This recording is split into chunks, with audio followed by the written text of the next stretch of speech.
I'm almost sad. I feel like I'm closing down the studio.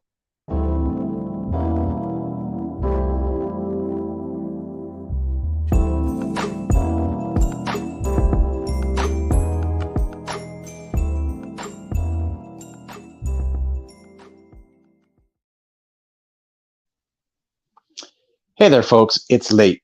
I don't think you're watching me live. Maybe you'll see the replay and drop me a comment. But if you've been watching my lives or watching me on, WP Tonic, Lifter LMS, any of the podcasts I've guested on, you might recognize some of this background in here. So if you remember, I typically would have a bunch of tools on this tool board, and my work area was kind of like right here. And so I'm about all things bicycles, right? So like I still have to figure out taking this bike rack and all my spare wheels and stuff with me to Kansas. But we've spent this week, running the agency, growing the business, getting back from WordCamp US, which was amazing. And then after hours, I'd be out here in the garage, separating all this stuff and getting it ready for the move. So to make things easier on the movers, because we have a moving company coming to pick up the bulk of our house. So the furniture is inside the house that way. And we packed everything up in these boxes here, labeled everything with our number on it, because they have a numbering system for your move. And I brought it all out to the garage for them. So when the moving truck gets here, they'll be able to literally just, back up the truck and start loading it up. Like, I don't know if they do boxes first or furniture first or, what their routine is, but I wanted to make it as easy as possible for folks. And it's just interesting when you live somewhere, for a long time. We've been in this house for 7 years. I look at this stack of stuff and I think about how much stuff we gave away, how much stuff we sold.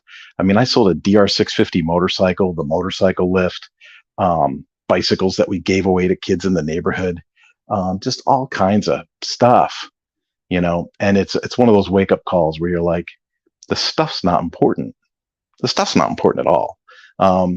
Being happy where you're at, content, being able to sit in the same room, with your spouse and watch a TV show and not begrudge the person sitting next to you. Those are wins. Those are real wins in life. Big win in life was I'm still on a high from WordCamp US. It was such an amazing trip to go out to Maryland and see all those folks again and get that going. But I did want to give you an update on the move. So the truck's coming tomorrow. We're going to stay here for another few days. We're going to do a deep clean on the house, make sure it's just perfect for the next people that'll come in here and call it home. I'm mowing the lawn, trimming and edging and all those things. And so just making things really nice for the next, family that comes here. This house, this neighborhood has been a real blessing to us. I say that I'm escaping California. And in some degree, that is absolutely correct. I feel like I am escaping California. The rent on this house is $3,420 a month, $3,420 a month. And the house we're moving into is $925 a month. So that gives you an idea of the difference in the cost of living between where we're at and where we're going to be in Kansas. And since I work remote, it won't really affect my work much, except that I'm going to have a dedicated workspace in the new house and not a garage. So that'll be nice, right? I'll have a climate controlled work area. So that'll be fantastic. The yard's bigger, right? So my outdoor cook center is going to be amazing in Kansas. If you watch my other channels, you know that I'm really into cooking. I love to barbecue and smoke, and we're going to get a Blackstone for sure and really start kicking things up outside. So I'm really into that. The bicycling's on point. Turns out I'm going to be really close to Bentonville, Arkansas, which is the mountain bike capital of the world. And Kansas is known for gravel riding. And I've got a Ridley Crossfire, right, to go gravel riding and cyclocrossing on. So really excited about getting out there and just seeing this culture. Now, I've mentioned it on other lives. I'm going to mention it again because it happened again today. I went into my LinkedIn, I checked my messaging, and man, the people in Kansas have been amazing. I sent a bunch of connection requests out, and I'm getting hey, why Kansas? Why are you moving here? Tell me a little bit about your business. What do you do? And what I'm getting is invites for coffee, invites for lunch, invites to come to church with people, invites for, just getting together and getting to know each other, invites to meet the rest of the people in the office, invites to maybe be a speaker at the Chamber of Commerce meeting. That is unbelievable to me. So again, I say, look at the opportunity. I'm going to go from a cost of living up here to a cost of living down here. And I'm going to be able to keep at least my working remote rates the same. So that income is going to stay consistent. And if I have to give people a better deal in Wichita because the economy is not as strong, that's okay because my living expenses are going down 65%.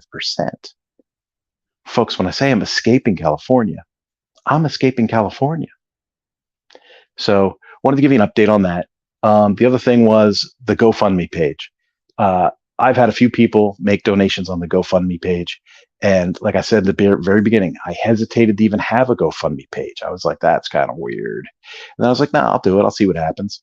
And then I got driven by this idea that if the GoFundMe page is successful, what I want to do is not just take advantage of it for myself, but I want to start doing multiple GoFundMe pages for other California entrepreneurs that are seeking a way, a mechanism, a vehicle to get out of California. Because here's what happened. And I'm going to just be blunt and honest with you.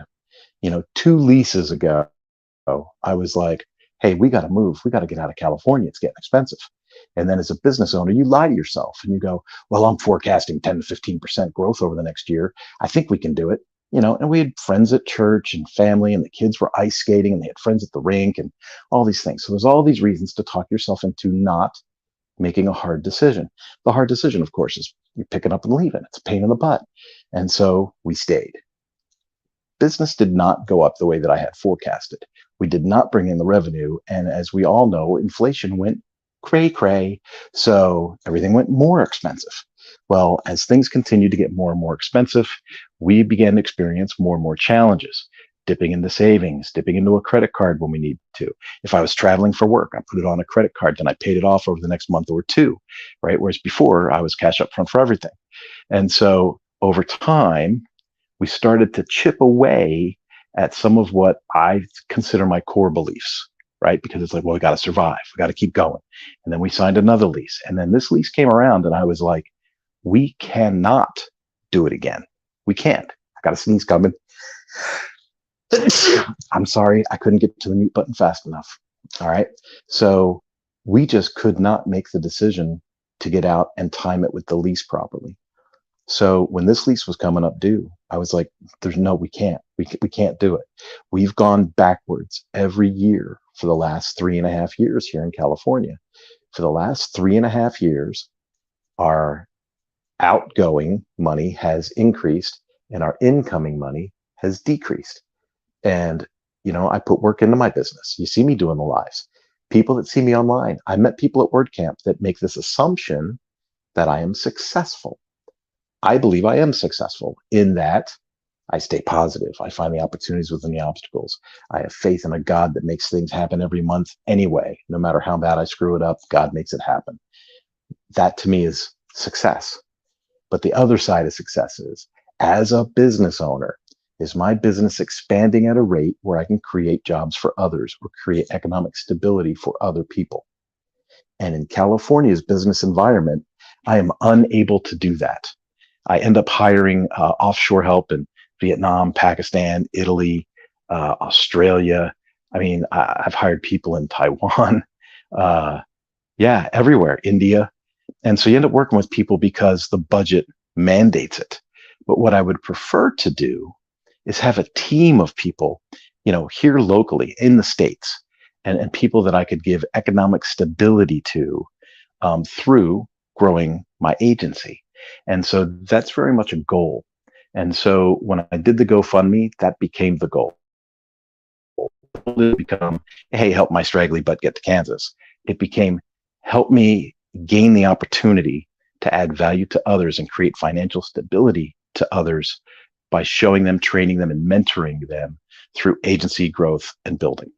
And then in turn, if the GoFundMe page suddenly becomes successful and it becomes this worthwhile thing, like I said, I want to do other GoFundMes and feature other California entrepreneurs that need to escape the economic environment of California.